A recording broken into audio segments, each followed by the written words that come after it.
Hello friends, கோவையில் இருக்கக்கூடிய ஒரு பிரபல கல்லூரியில படிக்கக்கூடிய மாணவியோட வாட்ஸ்அப் எண்ணுக்கு ஒரு போட்டோ வருது.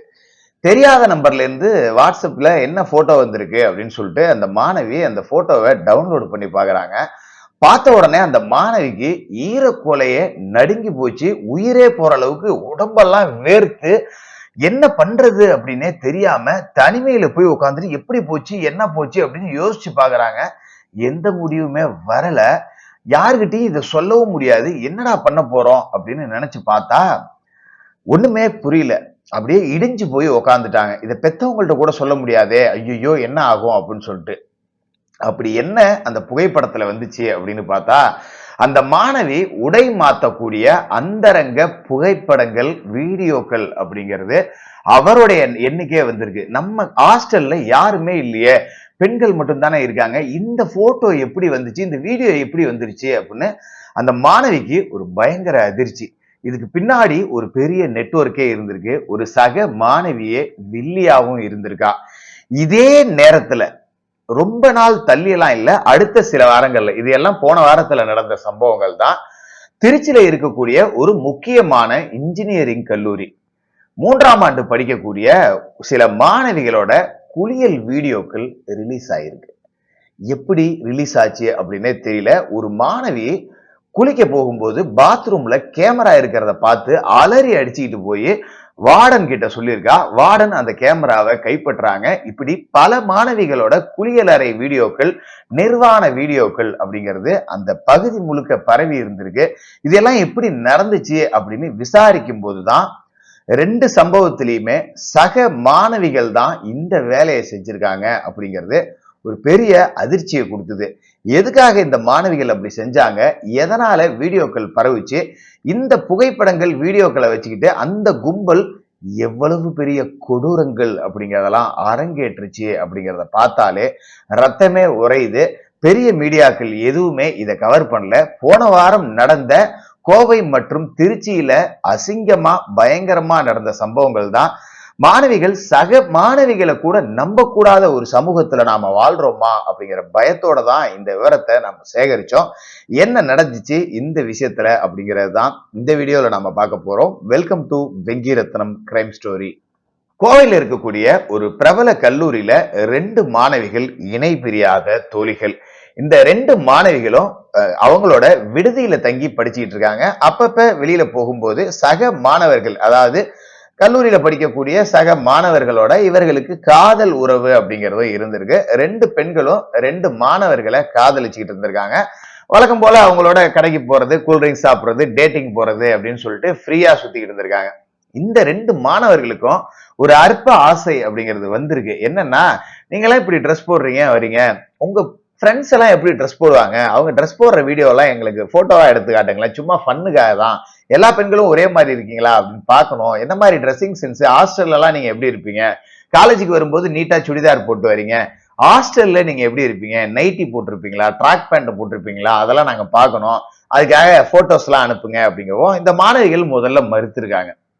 அதுக்கு பிறகு இவங்க ஏகப்பட்ட கிஃப்ட் வாங்கி கொடுக்கறது, என் உயிரே நீதான், உன்னை விட்டுட்டு நான் எங்க போறேன் அப்படி இப்படின்னு பயங்கர பில்டப்புகளை அள்ளி போட்டு அந்த மாணவிகளை மயக்கிட்டாங்க. அந்த மாணவிகளும் அந்த சக மாணவிகள் உடை மாற்றும் போது, அவங்க அந்த குளியலறையில இருந்து வெளியில வந்து உடை மாற்றும் போது, இரவு தூங்கும் போது இந்த காட்சிகளை எல்லாத்தையும் வீடியோவாகவும் போட்டோவாகவும் எடுத்து அந்த மாணவர்களுக்கு அனுப்பியிருக்காங்க. அந்த மாணவர்கள் அந்த புகைப்படங்கள் அந்த வீடியோக்களை வச்சு சில போட்டோக்களை மார்பிங் பண்ணி அந்த மாணவர்கள் அந்த மாணவிகளோட நம்பரையே வாங்கி அவங்க நம்பருக்கே அனுப்பியிருக்காங்க. அனுப்பி ஒழுங்கா இந்த போட்டோவுக்கு இவ்வளவு பணம் கொடுத்துரு, இல்லைன்னா நாங்க இத இன்டர்நெட்ல லீக் பண்ணி விட்டுருவோம் அப்படின்னு சொல்லிட்டு நிறைய மாணவிகள்கிட்ட பணம் பறிச்சிருக்காங்க. பணம் கொடுக்க மறுத்த மாணவிகளை, பணம் கொடுக்க வழி இல்லாத ஏழை மாணவிகளை இவங்க வேற சமாச்சாரத்துக்கும் மிரட்டி பயன்படுத்தி இருக்காங்க அப்படிங்கிறது தான் கொடுமையோட உச்சம். ஒரு கட்டத்திற்கு மேல ஒரு மாணவி இது என்ன எல்லை மீறி போயிட்டு இருக்கு அப்படின்னு சொல்லிட்டு சக மாணவிகள் மத்தியில பரவ ஆரம்பிச்சது. அதுக்கு முன்னாடி இதை சக மாணவிகள் ஒருத்தருக்கு ஒருத்தர் சொல்ல பயந்தாங்க. ஆனா இது எண்ணிக்கை அதிகமா போயிட்டு இருக்கிறப்ப பேச்சு வாக்குல சக மாணவிகள் எல்லாத்துக்கும் தெரிய ஆரம்பிச்சிருச்சு. இதுல பாதிக்கப்பட்ட ஒரு மாணவி நேரடியா போலீஸ் ஸ்டேஷனுக்கு போய் புகார் கொடுக்க போலீசார் விசாரிச்சு சம்பந்தப்பட்ட 2 மாணவிகளையும் தூக்கி வச்சு தட்டினதுல அவர்களோட காதலர்கள் 2 பேரையும் காட்டி கொடுத்தாங்க. விசாரணை துருவி துருவி நடந்து எல்லாரும் கைது செய்யப்பட்டிருக்காங்க. இதுல கொடுமையோட உச்சம் என்னன்னா, கல்லூரி நிர்வாகம் இந்த பிரச்சனையை நாமளே பேசி முடிச்சிருக்கணும், நீங்க எதுக்கு போலீஸ் ஸ்டேஷனுக்கு போனீங்கன்னு போலீஸ் ஸ்டேஷனுக்கு போன மாணவியை கூப்பிட்டு செம்ம டோஸ் விட்டுக்கிட்டு இருக்காங்க அப்படிங்கறதுதான் கொடுமையோட உச்சம். இதுதான் இப்படி அப்படின்னா, திருச்சியில என்ன நடந்திருக்கு அப்படின்னா, அங்கேயும் சேம் ஸ்டோரி சேம் கான்செப்ட் தான். இது எங்கேயுமே ரிப்போர்ட் ஆகல. ஜூனியர் விகடன்ல மட்டும் கடந்த வார ஜூனியர் விகடன்ல வந்திருக்கு. வேற எந்த பத்திரிகைகளும் தொலைக்காட்சிகளுமே இதை பெருசா காட்டல. என்னன்னா, ஒரு மாணவி இன்னொருத்தனை காதலிக்கிறான். அந்த காதலன் சக மாணவிகள் குளிக்கிறத வீடியோ எடுத்துக்கூட, மாணவிகளை நான் அந்த மாதிரி பார்க்கணும்னு ஆசைப்படுறேன் அப்படின்னு சொல்லியிருக்கான். கொஞ்சம் கூட அறிவோ படிக்குதே இதெல்லாம் புத்தி இருக்கா மறுமைக்க போதான்னு தெரியல. இப்படி ஒரு இழி செயலை செஞ்சிருக்கு. இந்த மாணவி தங்கக்கூடிய ஹாஸ்டல்ல 30 மாணவிகளுக்கு ஒரு பாத்ரூம் அப்படிங்கிற மாதிரி தான் அறை ஒதுக்கி இருக்காங்க. இந்த மாணவி என்ன பண்ணிருக்கா, தினம் ஒரு பாத்ரூம்ல மாறி மாறி மாறி மாறி போய் கேமரா வச்சு எல்லா மாணவிகளோட குளியல் வீடியோக்களையும் நிர்வாண வீடியோக்களையும் எடுத்து சக அந்த காதலனுக்கு அனுப்பியிருக்கா. அந்த காதலன் அதை ரசிச்சு பார்த்துட்டு இருக்கிறப்ப அந்த வீடியோ அந்த காதலனால நண்பர்களுக்கு பகிரப்பட்டு அது பெரிய அளவுல இஷ்யூவா போயிடுச்சு. உடனே புகார் கொடுக்கப்பட்டு இந்த மாணவி தான் அடிக்கடி ஒவ்வொரு பாத்ரூமா மாறி மாறி போறா, இவன் மேல எனக்கு சந்தேகம் இருக்குன்னு விடுதியோட பெண் வார்டன் கரெக்டா இந்த மாணவியை கண்டுபிடிச்சிருக்காங்க. ஏன்னா 30 மாணவிகளுக்கு ஒரு பாத்ரூம், நீ மட்டும் ஏன் ஒவ்வொரு நாளும் ஒவ்வொரு பாத்ரூமுக்கு வர, எனக்கு சந்தேகமா இருக்கு அப்படின்னு சொல்லிட்டு பிடிக்கவும் இந்த பிரச்சனை பெருசாகி அந்த மாணவியை கைது செஞ்சு விசாரணை அப்படிங்கிறதுக்கு ஆட்படுத்தி காதலனையும் கைது செஞ்சிருக்காங்க. இதுல கொடுமையோட உச்சம் என்னன்னா, இந்த மாணவி இந்த வருடம் இறுதி ஆண்டு படிக்கிறா. இவளுக்கு அமெரிக்காவில திருமணமும் நிச்சயமாயிருக்கு. மிகப்பெரிய செல்வாக்குள்ள ஒரு குடும்பம், தாய் தந்தை சகோதரர்கள் எல்லாமே சமூகத்துல பெரிய விவிஐபிகளா இருக்காங்க அப்படின்னு சொல்லிட்டு இந்த விஷயம் அமுக்கப்பட பாட்டுச்சு. ஆனாலும் இந்த கல்லூரி நிர்வாகம் சரியான நடவடிக்கை எடுத்ததால அந்த மாணவியோட காதலன் கைது செய்யப்பட்டிருக்கார்.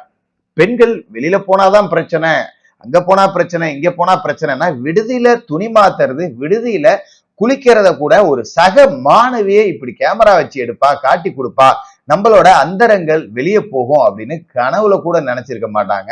இந்த விஷயத்த கேட்கும் போதே கொலை நடக்குது. அதனால விடுதியில படிக்கக்கூடிய மாணவிகளா இருந்தாலும் சரி, பள்ளி கல்லூரியில டே ஸ்காலர்ல படிக்கிற மாணவிகளா இருந்தாலும் சரி, நீங்க பயன்படுத்தக்கூடிய கழிவறை, குளியலறை, உடைமாற்றும் அறை, இதுலலாம் நீங்க ரொம்ப ரொம்ப ரொம்ப ரொம்ப கவனமா இருக்கணும். ஏன்னா உலகத்தோட கண்முழுக்க உங்களை பார்த்துக்கிட்டு இருக்கு.